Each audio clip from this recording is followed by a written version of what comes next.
Ассалаумағалейкум, құрметті көрермендер. Бүгінгі видеода сіздер 15-40 11-50 көлемді үйдің сызбасымен танысатын боласыздар. Ал ендеше кеттік. Бізде бірінші жуынатын бөлме, ол 3-2-40. Жуынатын бөлмеден кейін қазандық 3-1,5. Оның есігі арт жақтан орналасқан. Оның есігін іштен де істесе болады.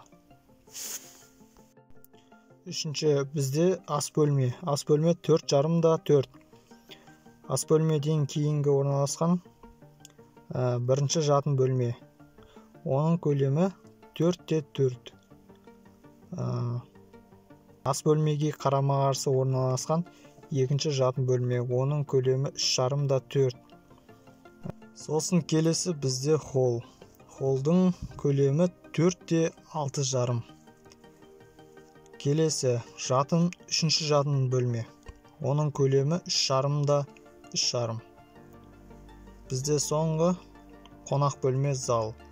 Оның көлемі 3,5-7. Құрметті достар, бүгінгі видео ұнаса арнаға тіркеліп лайк басып, және өздеріңізге ұнайтын көлемді комментарияға қалдырып кетсеңіздер болады.